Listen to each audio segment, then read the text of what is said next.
Number 2, ரெண்டாவது, இன்னும் நீங்க ஆயத்தப்பட்டு அதற்காக ஜெபிக்க வேண்டியது இருக்கு. ஆக மொத்தத்தில் கர்த்தருடைய அனுமதி இல்லாமல் கர்த்தர் உங்களுக்கு கொடுக்கிற ஆசீர்வாதத்தை சத்துருவினால தாமதம் பண்ண முடியாது. எத்தனை பேர் ஆமோதிக்கிறீங்க? யாருமே தடுக்க முடியாது. நான் சொல்றேன், பிசாசே தடுக்க முடியாது. அப்ப ஏன் கர்த்தர் தடுப்பாரு? அப்ப ஏன் மனுஷன் தடுக்க முடியும்? ஆமென் சொல்லுங்கள். கடந்த நாட்களிலே ஒரு ரொம்ப ஆச்சரியமான ஒரு சாட்சி. அப்படின்னா, ஒரு அம்மா தன்னுடைய பிள்ளைய வீட்டில், அம்மாவும் ஒரு சின்ன பையனும் ரொம்ப காட்டுக்குள்ளே இருக்காங்க. அப்போ அந்த பிள்ளைக்கு மெடிசன் தேவைப்படுது. உடனே இந்த அம்மா நான் உனக்கு மெடிசன் வாங்கிட்டு வரேன், நீ பத்திரமா இருன்னு சொல்லி தன்னுடைய காரில் மெடிசன் வாங்க போனாங்க. போனவங்க என்ன பண்ணிட்டாங்கன்னா, இந்த காருக்குள்ள கீயை வச்சுட்டு போய் மெடிசன் வாங்கிட்டு திரும்பி வந்தா கார் உள்ள சாவி மாட்டிக்கிடுச்சு. என்ன பண்றேன்னே தெரியல. தன்னுடைய பிள்ளைக்கு ஃபோன் பண்றாங்க, நீ தனியா இரு, பயப்படாத, ஏசப்பா அவன் கூட இருக்கிறாரு. உடனே அந்த புள்ள சொல்லிச்சாமா, பக்கத்துல எங்கேயாவது இந்த துணிக்கு காயப்படுற இந்த ஹேங்கர் மாதிரி இருந்துச்சுன்னா அதை வாங்கிட்டு உள்ள இந்த மாதிரி விட்டு அதுல சாவியை ஓப்பன் பண்ணலான்னு யூடியூப்ல பார்த்தோமா, நீ வேணா அப்படி ட்ரை பண்ணலாமே அப்படின்னு கேட்டேன். உடனே இந்த அம்மா போய் ஒரு ஹேங்கர் வாங்கிட்டு அதை ட்ரை பண்ணி பார்த்துருக்காங்க. ஆனா அது திறக்கவே இல்லை. அப்போ ஒருத்தர் ரோட்ல நடந்து போனாராமா. நடந்து போனவர் ஏதாவது ஹெல்ப் பண்ணணுமான்னு கேட்டிருக்காரு. உடனே இவங்க சொல்லியிருக்காங்க, ஆமா இந்த மாதிரி சாவி உள்ள மாட்டிக்கிச்சு அப்படின்னு. உடனே அவர் அந்த இரும்பு கம்பியை வாங்கி ஒரு 2 நிமிஷத்துக்குள்ள அந்த கார் கீயை திறந்து உள்ள கொடுத்தாராமா. உடனே இவங்க சொன்னாங்க, ரொம்ப தேங்க்ஸ் அப்படின்னு சொன்னாங்களாமா. நீங்க யாருன்னு தெரிஞ்சுக்கலாமா? உடனே அவர் சொன்னாராமா, நான் ஜெயிலில் இருந்து 2 நாள் தான் ஆச்சு. நான் ஜெயிலுக்கு போனதுக்கு காரணம் என்ன அப்படின்னா, திருடுறதுனால தான் நான் ஜெயிலுக்கு போனேன். ஏற்கனவே ஒரு திருட்டு கேஸில் மாட்டி ஜெயிலில் போய் 2 நாளைக்கு முன்னாடி தான் நான் ஜெயிலிருந்து வெளியே வந்தேன். ரோட்டில் வாக்கிங் பண்ணலான்னு நினச்சேன். இப்போ உங்களுக்கு ஹெல்ப் பண்ண. உடனே அவங்க கையை தூக்கி சொன்னாங்களாமா, ஆண்டவரே ஏற்ற நேரத்தில் பர்ஃபெக்டான ஒரு ஆளை அனுப்புனதற்காக நன்றினாங்க. அப்போ அந்த நேரத்தில் அந்த திருடம் வரலன்னா கூட அவங்களால என்ன பண்ணிருக்க முடியாது, ஒரு 2 மணி நேரம் போராடி இருக்க முடியும். திருடன்றனால, ஏற்கனவே நிறைய வண்டியை திருடனால அதை ஓப்பன் பண்றதுக்கு அவனுக்கு ரொம்ப சிரமமே இல்லையாமா. அப்ப நான் நம்புறேன், ஆண்டவருடைய பிள்ளையே நமக்கு தாமதம் பண்ணவே மாட்டார். நடக்கணும்னு அந்த நேரத்தை கர்த்தர் நியமிச்சிட்டாருன்னா ஏற்ற நாளில் சேரும். இந்த ஆண்டு உங்களுக்கு ஏற்ற நேரமா இருக்கட்டும். இனி இந்த 2022 வருஷத்துல, இனி இருக்கிற இந்த 6 மாதத்துல உங்களுக்கு நல்ல விஷயங்கள் நடக்கட்டும். பல மாதங்களாக தடை பண்ணி வைத்திருக்கிற அந்த சத்துருடைய தடைகள் உடைக்கப்படட்டும். பிசாசனுடைய தடைகள் உடைக்கப்படட்டும். ஹல்லேலூயா. பரலோகத்தின் தூதனானவர் கொண்டு வருகிற அந்த ஜெப விண்ணப்பங்கள் இயேசுவின் நாமத்தினால வான மண்டலத்தில் இருக்கிற பொல்லாத ஆவிகளை கடிந்து நாங்கள் அப்புறப்படுத்தி அந்த ஆசீர்வாதத்தை நாங்கள் சுதந்தரிக்கிறோம். ஆமென் சொல்லுங்கள். அது தடைபடாது, நிச்சயம் வரும். சொல்லுங்க, ஒரு 10 டைம் சொல்லுங்க பார்க்கலாம். நிச்சயம் வரும். சொல்லுங்க, நிச்சயம் வரும். அது தாமதியாது, நிச்சயம் வரும். சொல்லுங்க, ஆண்டவரே நிச்சயம் வரும், நிச்சயம் வரும், நிச்சயம் வரும். உங்க கண்களுக்கெல்லாம் அது ஆச்சரியமா இருக்கும். அது உங்க கண்களுக்கெல்லாம் ஆச்சரியமா இருக்கும். நிச்சயமா வரும், நிச்சயமா வரும். ஆண்டவர் ஆணித்தரமா சொல்றாரு, மகளே நிச்சயமா வரும். ஆண்டவரே நான் சோர்ந்து போயிட்டேன், ஆண்டவரே, ஆண்டவரே நான் மனசையே விட்டுட்டேன், ஆண்டவரே எனக்கு வலதுபுறத்திலும் இடதுபுறத்திலும் திரும்ப நான் எங்கேயுமே இல்லை, ஆண்டவரே நான் என்ன ஆண்டவரே செய்றேன்? கர்த்தர் சொல்ற, நிச்சயமா வரும் மகளே, நிச்சயமா வரும் மகளே. நான் உனக்கு ப்ராமிஸ் பண்ணி தர்றேன், உறுதியா தர்றேன், ரப்பர் ஸ்டாம்ப் பண்ணி தர்றேன். நீ காத்திருக்கிறது அநேக நாள் காத்திருக்கிறது நிச்சயமாய் வரும். நீ அநேக நாட்கள் காத்திருக்கிறது நிச்சயமாய் வரும். காத்திருந்து பலன் அடைவே, கழுகு போல பரப்பே, காகத்தின் வம்சம் நான் அல்ல, சிங்கத்தின் குட்டிதானே. சொல்லுங்க எல்லாரும், காத்திருந்து. அப்பா பாட பாட அந்த அபிஷேகம் கட்ட கவிழ்க்கப்படட்டும். போதாண்டவரே, போதாண்டவரே, காகத்தின் வம்சம் நான் அல்ல, சிங்கத்தின் குட்டிதானே. கைகளை உயர்த்தி எல்லாரும் சொல்லுவோம், இயேசுவே இயேசுவே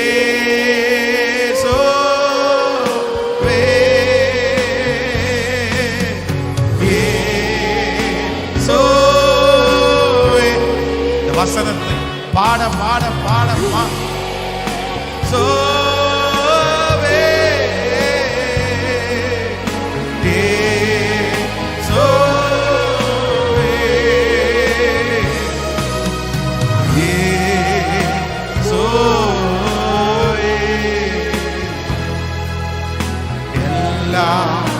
எனக்கு நீரே,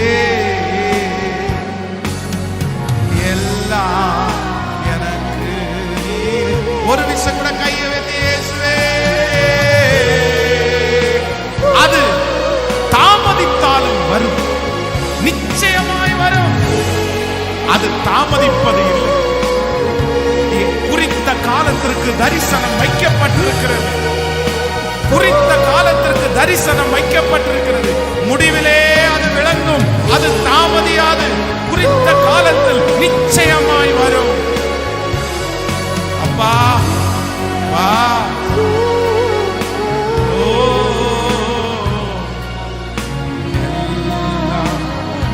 எனக்கு நீரே. ஆமென். சத்துரு தடுக்க முடியாது, பிசாசு தடுக்க முடியாது. நம்ம ஆண்டவர் தான் பெரியவர். கர்த்தரை அனுமதிச்சிருக்கிறதுனால அவன் தடுத்து வச்சிருக்கிறான்.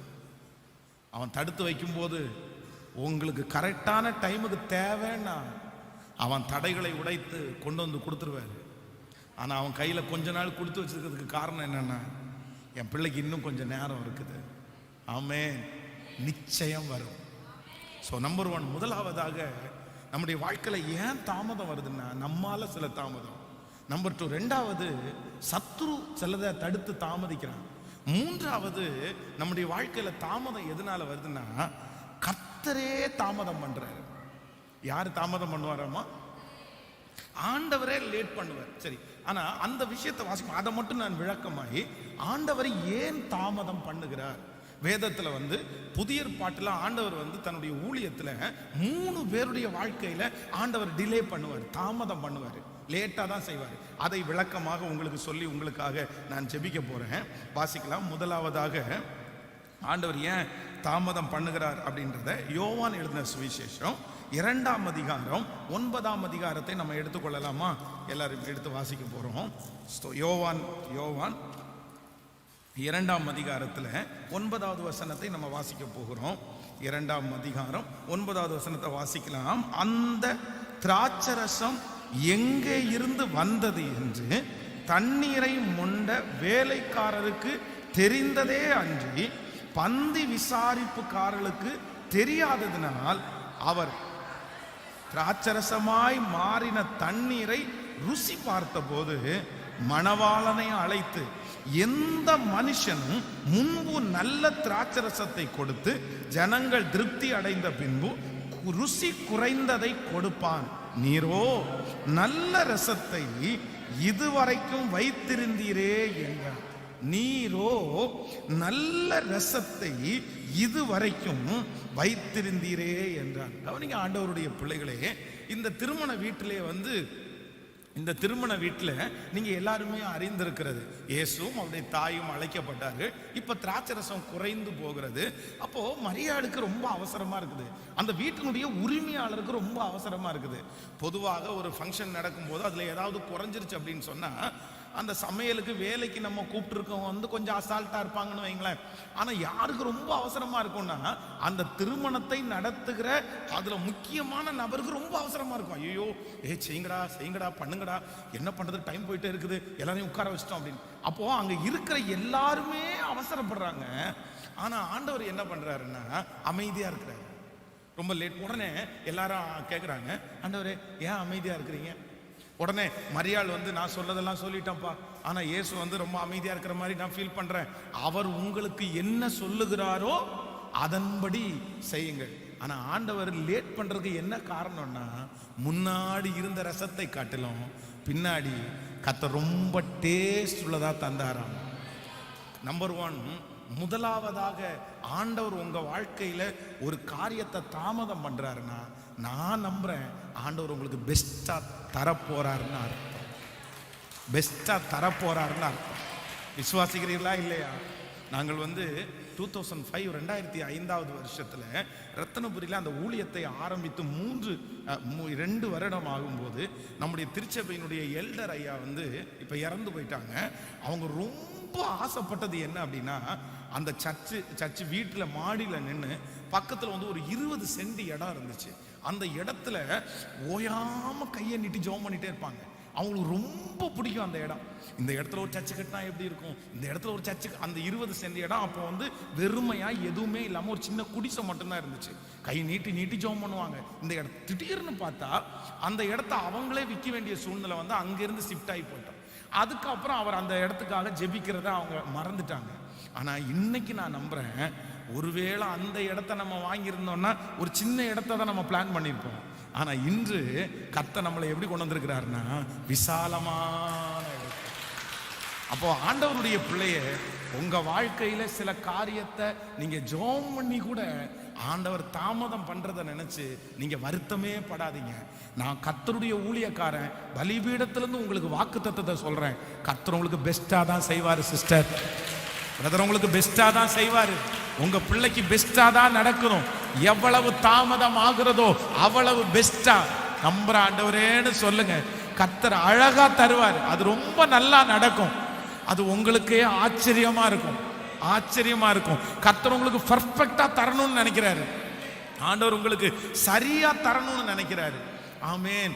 இப்ப நான் நம்புறேன் ஆண்டவரே, அன்னைக்கு கொடுத்திருந்தா கூட நாங்க இவ்வளவு பெரிய சந்தோஷப்பட்டிருக்க மாட்டோம் ஆண்டவரே. ஆனா இன்னைக்கு அந்த காரியத்திற்காக முயற்சி எடுக்க பண்ணிடுறேன், ஜெபிக்க பண்றேன். நீர் எவ்வளவு நல்லவர். நான் மட்டுமல்ல, இந்த சத்தத்தை கேட்கிற எல்லாரும் நீங்க சாட்சி சொல்ல போறீங்க. இன்னைக்கு கலங்கி கொண்டிருக்கலாம் உங்களுடைய இருதயம். பாஸ்டர், இனி பெஸ்டா செஞ்சு என்னத்துக்கு பிரயோஜனம் அப்படின்னு கூட உங்களுடைய இருதயம் ஒருவேளை ரொம்ப உடைஞ்சு போயிருக்கலாம். 100வது வயசுல கர்த்தர் ஈசாக்கு கொடுத்த பிள்ளைய சுற்றி இருக்கிறவங்க எத்தனையோ பேர் அவங்கள பார்த்து சொல்லலாம், இனி உனக்கு பிள்ளை கொடுத்து எதுக்கு? நீ என்ன ஸ்டிக் பண்ண முடியும்? நீ என்ன வளர்த்த முடியும் உங்க பிள்ளைய? நீ வயசாயிடுச்சு, உன் பிள்ளை உன்னை சத்தத்துக்கு கீழ்ப்படியுமா? நீ உன் பிள்ளைய அடக்க முடியுமா? நல்ல பிள்ளையா வளர்த்த முடியுமா? ஆனா வேதம் சொல்லுது, 100வது வயசுல கர்த்தர் தாமதமா கொடுத்த ஈசாக்கு ஆண்டவருக்கு ரொம்ப பிரியமானவன். அவன் வாலிபனா இருக்கான். இவங்க அப்பா 100 வயசா இருக்காரு. அவனை பலிபீடத்தின் மேல விறகு கட்டையில எடுத்து கட்டும் போது அந்த பிள்ளை எப்படி இருந்துச்சாமா? அமைதியா இருந்துச்சு. எந்த பிள்ளைங்க அமைதியா இருக்கும்? எந்த பிள்ளை அமைதியா இருக்கும்? ஆபிரகாமுடைய அதே விசுவாசம் யாருக்குள்ள இருந்துச்சுன்னா ஈசாக்குள்ள இருந்துச்சு. ஏசேக்கில் துரத்துனாங்க, சித்னாவில் துரத்துனாங்க. ஆனா அவன் சொல்றான், நிச்சயமாய் கர்த்தர் உம்மோடு கூட இருக்கிறார் என்கிறதை. தாமதமாகி கொடுக்கிறது கர்த்தர். அது எல்லாராலையும் உதறி போட்டதெல்லாம் கொடுக்க மாட்டாரு. நீங்க யாராவது ஒருத்தர் சொல்லலாம், இவ்வளோ லேட் ஆயிடுச்சுன்னா உனக்கு எல்லாத்தையும் போட்டு கழிச்சு போட்டது தான் உனக்கு கிடைக்கும் அப்படின்னு சொல்லலாம். நான் நம்புறேன், இல்லவே இல்லை. உங்களுக்கு பெஸ்ட்டாக தான் கர்த்தர் தருவார். உங்களுக்கு பெஸ்ட்டாக தான் தருவார். உங்களுக்கு ஆண்டவர் கொடுக்க, உங்க சொந்தத்தில் எல்லாருக்குமே வீடு கிடைச்சிருக்கலாம், உங்களுக்கு தாமதமாகல. நான் நம்புறேன் உங்களுக்கு கொடுக்கறத கர்த்தர் பெஸ்ட்டாக தான் கொடுக்க போறேன். உங்க கூட இருக்கிற எல்லாருக்குமே திருமணம் ஆயிருக்கலாம், ஆனா உங்களுக்கு திருமண தடையா இருக்கலாம். ஆனா நான் நம்புறேன், நான் ஆசைப்படுறேன், ஆண்டவர் உங்க ஃப்ரெண்ட்ஸ் எல்லாரை விட கர்த்தர் உங்களுக்கு பெஸ்டா தர போறார். உன் சொந்தத்தில் இருக்கிற எல்லாரை விட கர்த்தர் உங்களுக்கு பெஸ்டா தர போறார். இயேசுவே, இயேசப்பா, இந்த வார்த்தை உமக்கு பிரியமா இருக்குமே ஆனால் நான் பிரசங்கம் பண்ணும் போதே, இந்த வார்த்தையை சொல்லிக் கொண்டே இருக்கும் போதே, இந்த சத்தத்தை எந்த பிள்ளை கேட்டாலும் அப்பா அப்பா அப்பா இறக்கும். வேலைக்காரனுடைய கண்கள் தங்கள் எஜமானின் கையை நோக்கி இருக்குமாறு போல எங்கள் தேவனாகிய கர்த்தர் எங்களுக்கு இரக்கம் செய்யும் வரை. ராஜா, நினைச்சிருங்கப்பா என் பிள்ளைய, என் மகனை நினைச்சிருங்கப்பா. இதோ இந்த சத்தத்தை கண்ணீரோட கேட்டுட்டு ரொம்ப உடைஞ்சு போய் இதுதான் பாஸ்டர் நினைச்சிட்டே வந்தேன் நானு. அந்த பிள்ளைய பெஸ்டா மாத்தி கொடுங்க ஆண்டவரே, அந்த அற்புதத்தை பெஸ்டா மாத்தி கொடுங்க ஆண்டவரே. இப்பொழுதே அந்த வியாதி சரியாயிரட்டும் ஆண்டவரே, இப்பொழுதே அந்த சூழ்நிலை மாறட்டும் ஆண்டவரே. நீங்க இறங்காம வேற யார் இறங்க முடியும்? கைகளை எல்லாரும் உயர்த்தி இயேசுவே இந்த வார்த்தையை நம்புறோம்னு நீங்க சொல்லுங்க. ஒரு 10 டைம் சொல்லுங்க.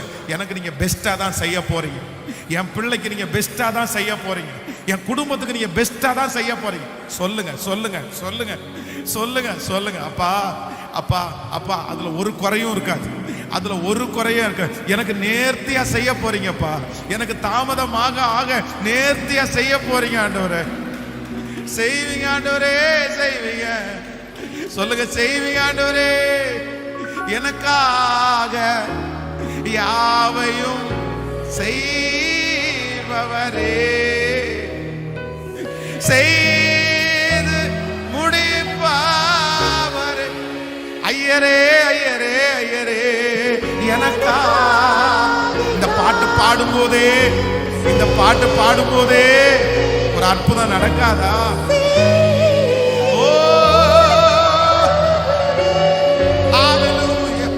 என்பார் என் சுமைகள் என்பாருக்கு, என் சுமைகள் உம் பாதத்து இறக்கி வைத்தே, உம் பாதத்து எல்லாருடைய கையை உயர்த்தி ஏசையா ஏசையா இயேசுவே. அப்பா அப்பா அப்பா அப்பா அப்பா அப்பா அப்பா, சொல்லுங்க சொல்லுங்க. அந்த பிரசன்னம் நிறைய பேரை தொடுது. இயேசுவே இயேசுவே, ரட்சகரே, மனம் இறங்க மாட்டீரோ? நீர் மௌனமா இராதே, நீர் எழுப்பி நில்லும், நீர் எழுப்பி வாரோ, நீர் நியாயம் செய்ய வாரோ. நீர் பொறுத்திருந்தது போதும், நீர் தாமதம் பண்ணினது போதும், வெயிட் பண்ணினது போதும். ஏசையா தத்தனர அக்கனதுனல இயேசுவே இயேசுவே இயேசுவே,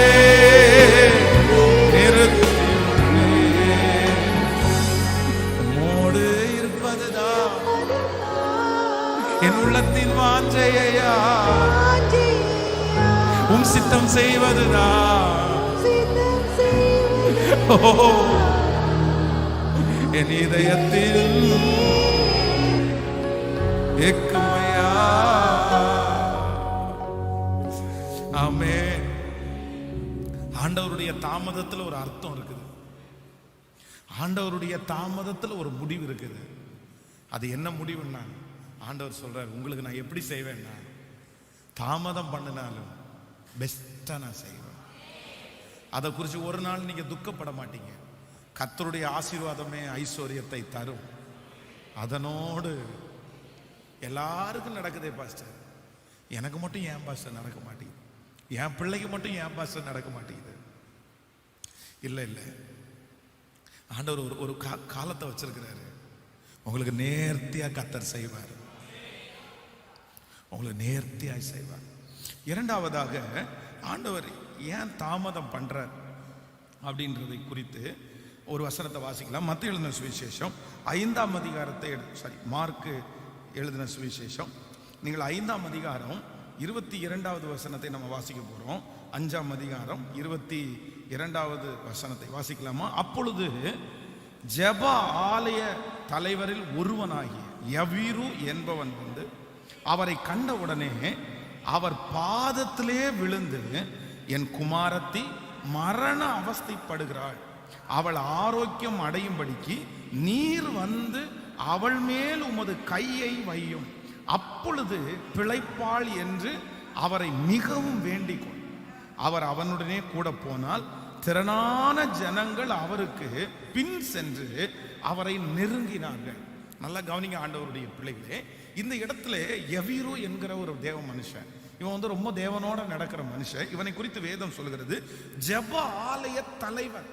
அந்த நாட்களிலே ஒரு கூட்டம் ஆண்டவரை ஏற்றுக்கிட்டாலும் யூத ஜனங்களில் ஒரு கூட்டம் வந்து ஆண்டவரை சுத்தமா ஏத்துக்கல. அப்படின்னா ஸ்பிரிச்சுவலா இருக்கிறவங்க நிறைய பேர் வந்து ஆண்டவர் அந்த டைம்ல இயேசு கிறிஸ்துன்னு அவங்க ஏத்துக்கல. அந்த சூழ்நிலையிலே இந்த ஜெப ஆலய தலைவன் வந்து ஆண்டவருடைய பாதத்துல விழுந்து அவரை ஏத்துக்கிறது என்கிறது ஒரு மிகப்பெரிய விஷயம், ரொம்ப ஒரு பெரிய விஷயம். ஆனா எல்லாத்தையும் விட்டுட்டு ஆண்டவரை நான் நம்புறேன் அப்படின்னு சொல்லி ஆண்டவருடைய பாதத்துல வந்து இந்த மாதிரி என் பொண்ணு ரொம்ப முடியாம இருக்கா, மரணம் நெருங்க போகுது, அதனால நீங்க வந்து கொஞ்சம் ரெடி பண்ணீங்கன்னா பரவாயில்லன்னு சொல்றேன். உடனே ஆண்டவர் சரி வாப்பா அப்படின்னு கிளம்புறாரு. அவர் வீட்டை விட்டு கிளம்புறாரு இல்லையோ, நிறைய பேர் அவருக்கு பின் சொல்ல ஆரம்பிச்சிட்டாங்க. ஸோ அப்படியே நடந்து வரும்போது அடுத்து என்ன வருது அப்படின்னா, பெரும்பாடுள்ள ஸ்திரீ. அது ஒரு பெரிய அற்புதம் அங்கே நடக்குது. அந்த பெரும்பாடுள்ள ஸ்திரீ வர்றாங்க, அவருடைய வஸ்திரத்தின் ஓரத்தை தொடுறாங்க, சுகம் அடையுது. உடனே ஆண்டவர் திரும்பி கேட்குறாரு, யார் என்ன தொட்டதுன்னு கேட்குறாரு. அதில் ஒரு பெரிய இதெல்லாம் நடந்துச்சு. இப்போ ஏற்கனவே அந்த பிள்ளை உடம்புல சீரியஸாக இருக்குது. இப்போ ஆண்டவர் கிளம்பிட்டாரு, ஆனால் இப்போ தாமதம் ஆயிடுச்சு. இந்த இந்த இந்த ஸ்திரீயால இடையில வந்த இந்த அவ்வளோ வியாதி உள்ள ஸ்திரீனால கொஞ்சம் டிலே ஆகுது. இப்போ நம்மளா இருந்தா நம்ம என்ன நினைப்போம் அப்படின்னா, இந்த மனுஷி காலம் முடிஞ்சிருச்சு, அவளுக்கு வயசாச்சு, என் பிள்ளை சின்ன பிள்ளை, வாழ வேண்டிய பிள்ளை, இவ இடையில குறுக்கே வந்து ஆண்டவரை தடுத்து நிறுத்தி இந்த மாதிரி ஒன்று ஆகி போச்சே. பல யோசனைகள். இப்போ அந்த ஆண்டவர் அந்த அற்புதத்தை செஞ்சு சரி வாப்பா போகலாம், இனி உங்க பிள்ளைய பார்க்க போகலான்னு போது அவனுடைய வீட்டில இருந்து கொஞ்சம் பேர் வராங்க, வந்து சொல்றாங்க, இனி போதகரை வருத்தப்படுத்த வேண்டாம், உன் பிள்ளை நம்மளா இருந்தா கூட சரி வரட்டும், அவரும் வந்து ஒரு ஜெபம் பண்ணிட்டு போட்டுன்னு சொல்லுவோம். சுத்தி இருக்கிறவங்க எல்லாருமே வந்து வர வேண்டாம். உடனே ஆண்டவர் அவனை பார்த்து சொல்றாரு, விசுவாசம் உள்ளவனாயிரு, விசுவாசம் உள்ளவனாயிரு, வா. திரும்பி போறாரு. அங்க போய் உள்ள பார்த்தா இவங்க வீட்டுக்கு போய் சேர்றதுக்குள்ளேயே சந்தடி பண்றவங்க வந்துட்டாங்க, அழுறவங்க வந்துட்டாங்க, பேண்டு மேளம் எல்லாமே வந்துருச்சு. அப்ப நான் என்ன நம்புறேன் அப்படின்னா, அங்க இருக்கிற சுத்தி இருக்கிற நிறைய பேர் இந்த குழந்தை கண்டிப்பா செத்துரும், இது உயிரோட வராதுன்னு எல்லாருமே முடிவெடுத்தாங்க. வேதம் சொல்லுது, ஆண்டவர் போன உடனே எல்லாரையுமே வெளியே துரத்திட்டு அந்த பிள்ளைய இவங்க குடும்பத்தை மட்டும் உள்ள நிப்பாட்டி அந்த குழந்தைய உயிரோட எழுப்பினாரு. இந்த விஷயத்துல நான் என்ன கத்துக்கிட்டேன் அப்படின்னு சொன்னா, ஆண்டவர் சில விஷயத்தை நம்முடைய வாழ்க்கையில தாமதம் பண்றதுக்கு காரணம் மனுஷன் யார் அப்படின்னு கற்றுக் கொடுக்கிறது தான் கர்த்தர் தாமதம் பண்றாரு. ஆமேன்னு சொல்லுவோம். நான் நம்புறேன் அங்க இருந்த நிறைய பேரு இந்த புள்ள பொழைக்கணும்னு நினைக்கல. நீங்க அது தெளிவா வாசிங்கன்னா தெரியும். உள்ள போய் ஆண்டவர் அந்த புள்ளைய நான் எழுப்ப போறேன்னு சொன்ன உடனே அங்க இருக்கிற நிறைய பேர் சிரிச்சுட்டாங்க. ஒரு துக்க வீடு, ஒரு சின்ன பிள்ளை இறந்து போயிருக்கிறா, அந்த வீட்டில் அழுகிறதற்காக வந்தவங்க நான் அப்போ எல்லாரும் எதுல குறியா இருந்தாங்கன்னா, இந்த புள்ள செத்துரும், இந்த புள்ள இவனுக்கு கிடைக்காது, இந்த புள்ள எப்படி கிடைக்கும், பெரிய விஷயமா போய் இயேசுநாதரை கூட்டு வர போயிருக்கிறான், லேட் ஆகுது, கண்டிப்பா அது நடக்காது. அங்கேயே வழியிலே சொல்றாங்க, விட்டுருங்க, நீங்க எதுக்கு ட்ரை பண்றீங்க, வேண்டாம். நான் சொல்றேன், உங்களுக்கு தாமதமாகும் போது அப்பதான் மனுஷன் யாருன்னு நீங்க கற்றுக்கொள்ள முடியும். அதுக்கு முன்னாடி கற்றுக்க முடியாது. ஒரு நாளுக்கு இன்னொரு நாள் எக்ஸ்ட்ரா சொல்லிட்டீங்கன்னா தெரியும், அப்பதான் சொந்தக்காரங்க யாரு, நண்பர்கள் யாரு. அப்போ நான் நம்புறேன், இந்த ஜெபத்துல இருக்கிற ஆண்டவருடைய பிள்ளையே, உங்களுக்கு தாமதம் ஆகிறது மனுஷன் யாருன்னு கற்றுக் கொடுக்கறது தான். அப்பதான் உங்களுக்கு தெரியும் நல்லவங்க யாரையும் நம்மளை நேசிக்கிறாங்களா இல்லையா. நீங்க அதுக்கு பிறகுதான் நீங்கள் மனிதர்களுக்கு முன்பாக ஞானமாய் நடப்பீர்கள். அப்போ ஆண்டவருக்கு சொல்லுங்க, நீங்க எனக்கு தாமதம் பண்றதுல ஒரு அர்த்தம் இருக்கு ஆண்டவரே. நான் மனுஷன் யாருன்றத, அப்பா யாருன்றத கண்டுபிடிப்போம், அம்மா யாருன்றது கண்டுபிடிப்போம். அப்பதான் தெரியும் இந்த உலகத்தில் உள்ள எந்த அன்புமே நிரந்தரம் இல்லை, இயேசு மட்டும்தான் எனக்கு நிரந்தரம். கர்த்தர் மட்டும்தான், ஆண்டவர் மட்டும்தான் எனக்கு நிரந்தரம்னு எனக்கு கற்றுக் கொடுத்தது. எதைத்தான் கற்றுக் கொடுத்தனா, தாமதம் தாங்க கற்றுக் கொடுத்துருச்சு. என் கூட எந்த மனுஷனும் நிக்க மாட்டான் அப்படின்றத எப்ப தெரிஞ்சுக்கிட்டேன்னா, தாமதம் தாங்க என் வாழ்க்கையில அதை கற்றுக் கொடுத்துருச்சு. என் வாழ்க்கையில எந்தெந்த காரியத்தை கர்த்தர் லேட் பண்ணி செஞ்சாரோ அந்த காரியம் எல்லாம் எனக்கு ஒன்ன கற்றுக் கொடுத்துருச்சு. மனுஷன் உன் கூட இருக்க முடியாது, மனுஷன் உனக்கு உதவி செய்ய மாட்டான், இந்த மனுஷனை நீ நம்பாதேன்னு கற்றுக் கொடுத்த பாடமே தாமதத்துல வந்துருச்சு. அதனால உங்களுக்கும் கர்த்தர் தாமதம் பண்றாருன்னா, மனுஷன் யாருன்றத கர்த்தர் கற்றுக் கொடுக்கிறார். ஆமென். உங்க முகத்துக்கு முன்னாடி நல்லா பேசலாம், ஆனா தாமதம் வந்ததுக்கு அப்புறம் தான் தெரியும் அவங்க என்ன உண்மையா பேசுறாங்கன்னு. ஆமென் சொல்லுங்க. கையை உயர்த்தி சொல்லுங்க, மனுஷன் யாருன்றத நீங்க எங்களுக்கு கற்றுக் கொடுத்ததற்காக நன்றி ஆண்டவரே. எங்கள் தாமதத்தின் நிமித்தமா தான் நீங்க கற்றுக் கொடுத்தீங்க. உண்மைன்னு சொல்றவங்க கையை உயர்த்தி, உண்மைதான் பாஸ்டர், நீங்க சொல்ற வார்த்தை உண்மை, கர்த்தருடைய வார்த்தை உண்மை. நான் தாமதமாகலைன்னா அந்த மனுஷனை நான் ரொம்ப நம்பியிருப்பேன் பாஸ்டர். நான் தாமதமாகலைன்னா அந்த மனுஷனுடைய காலுக்கு கீழே இருந்திருப்பேன் பாஸ்டர். ஆனா தாமதமானதுனால தான் இந்த மனுஷன் யாருன்றதை நான் கண்டுபிடிச்சேன். கையை உயர்த்தி ஆண்டவரே, மனிதனை குறித்த ஆண்டவரே அந்த எண்ணத்தை, அந்த படிப்பனையை கர்த்தர் ஆண்டவரே ஸ்தோத்திரம் எனக்கு செய்ததற்காக நன்றி அப்பா, நன்றி அப்பா, நன்றி அப்பா, நன்றி அப்பா. நம்பர் 3, மூணாவது ஒரு காரியத்தை வேகமாய் வாசித்து நம்ம கடந்து போகலாம். யோவான் எழுதின சுவிசேஷத்திலே 11ஆம் அதிகாரத்தில் 11ஆம் அதிகாரம் 43வது வசனத்தை வாசிக்கலாமா? 11ஆம் அதிகாரம் நம்ம 43வது வசனத்தை சேர்ந்து வாசிக்கலாம். 43வது வசனம், இவைகளை சொன்ன பின்பு லாசருவே வெளியே வா என்று உரத்த சத்தமிட்டு கூப்பிட்டார். கவனிங்க, இந்த வசனத்தை ரொம்ப வாசிக்க வேண்டாம், நீங்க வீட்டில் போய் வாசிங்க.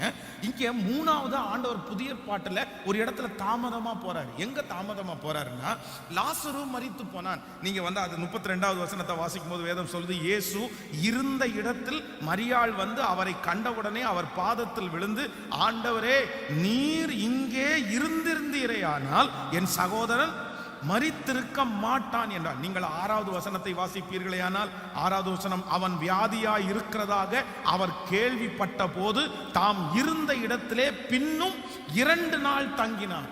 அப்படின்னா அவன் வியாதியாய் இருக்கும் போதே நியூஸ் அவருக்கு வந்துருச்சு. அந்த நியூஸை கேட்டுட்டு 2 நாள் அங்க திரும்ப இருக்கிறாரு. எல்லாரும் போலான்றாங்க. நீங்க லாசரு ரொம்ப நேசிக்கிறீங்கல்ல, கிளம்பலாமான்னு கேட்குறாங்க. 2 days வெயிட் பண்றாரு. தாமதம் பண்ணி போறதுக்குள்ள இவன் மரித்து, அவங்க ஒரு ரொம்ப ப்ளஸ்ஸாக தான் எடுத்துக்கிட்டாங்க. சரி பரவாயில்ல, ஆண்டவர் பிஸியாக இருப்பார், நம்ம அடக்கம் பண்ணிடலன்னா அடக்கம் பண்ணிட்டாங்க. இப்போ மரிச்சு எத்தனை நாள் ஆச்சு அப்படின்னா 4 நாள் ஆயிடுச்சு. இயேசு அவனை எழுப்ப போகும்போது சுற்றி இருக்கிற எல்லாரும் சொல்றாங்க, இவ்வளவு லேட்டாக வந்துட்டு மரித்து 4 நாள் ஆயிடுச்சு, நாரும் இப்போ போய் எழுப்ப போறீங்க, இப்போ போய் எழுப்ப போறீங்க அப்படின்னா மனிதர்கள் எல்லாம் முடிஞ்சு அப்படின்ற சூழ்நிலைக்கு அடக்கம் பண்ணிட்டாங்க. அப்பதான் ஆண்டவர் சொல்றாரு, நான் தாமதம் வந்ததுக்கு ஒரு நோக்கம் உண்டு. இல்லை, மனுஷன் முடிஞ்சிச்சுன்னு சொன்னாலும் நான் ஒரு துவக்கத்தை வைக்கிறேன் என்கிறதை நிரூபிக்கிறதற்காகத்தான் கர்த்தர் லேட்டா வந்தார். அங்க இருக்கிற எல்லாருடைய ஜனங்களுக்குள்ளேயும் ஒரு செத்த மனுஷனுடைய உயிர் 3 நாள் அந்த ஊர்லயே சுத்திட்டு இருக்குன்னு ஒரு நம்பிக்கை இருந்துச்சு. 4வது நாள் அது இருக்காது அப்படின்ற ஒரு ஐதீகம் இருந்துச்சு. ஆண்டவர் அதை எல்லாத்தையும் முறியடிச்சு, இல்லப்பா நீங்க அடக்கம் பண்ணிட்டீங்க, ஆனா என் இயேசு உயிரோடு எழுந்தார். இன்னைக்கு இந்த ஜெபத்தில் இந்த சத்தத்தை கேட்கிற ஆண்டவருடைய பிள்ளையே, நிறைய தாமதம் ஆறதுனால நீங்க நிறைய பேர் அடக்கமே பண்ணியிருக்கலாம். இனி அதை திறக்க முடியாது பாஸ்டர், இது அதை திறக்க முடியாது. உங்களை சுற்றி இருக்கிற சொந்தங்கள் நிறைய பேர் இனி நடக்காதுன்ற ஒரு முடிவுக்கு கல்லறையே கட்டி இருக்கலாம். ஆனா ஆண்டவர் வாக்கு கொடுக்கிறாரு, அவங்க யோசனையை முறியடிக்கிறதுக்காக தான், உங்க மேல அவங்க வச்சிருக்கிற யோசனையை முறியடிக்கிறதுக்காக தான் ஆண்டவர் ரொம்ப தாமதம் பண்ணுகிறார். ஹல்லேலூயா. உங்களை குறித்து அவங்க நினைக்கிற நினைவு பாழாய் போகும். அது நடக்காது, அது நடக்காது, அது நடக்காது. இனி அந்த பொண்ணை கல்யாணம் பண்ணி கொடுக்க மாட்டாங்க. இனி அவளுக்கு குழந்தை பாக்கியம் கிடைக்காது. இனி முன்னேறதுக்கு வழியே இல்லை. எல்லாரும் அடக்கம் பண்ணினாலும் இயேசு இன்னைக்கு வாக்கு கொடுக்கிறார், நான் தாமதமா வருவேன். அவங்க கண்களுக்கெல்லாம் ஆச்சரியமா, அவங்க கண்களுக்கெல்லாம் ஆச்சரியமா, சுற்றி இருக்கிறவங்க எல்லாம் பிரமிச்சு பார்க்கறாங்க.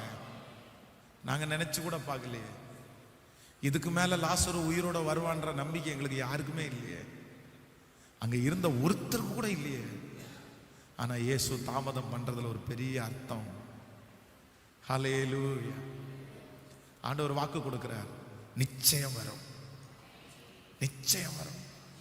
குறித்த காலத்திற்கு தரிசனம் வைக்கப்பட்டிருக்கிறது. உங்களுக்கு கொடுத்திருக்கிற வாக்குத்தத்தெல்லாம் குறிச்ச காலத்துக்கு வைக்கப்பட்டிருக்கிறது. அது தாமதித்தாலும் வரும். அது நிச்சயமாகவே வரும். அது தாமதியாது. எல்லாரும் எழுப்பி நிற்கலாம். அது தாமதியாது. அது தாமதியாது.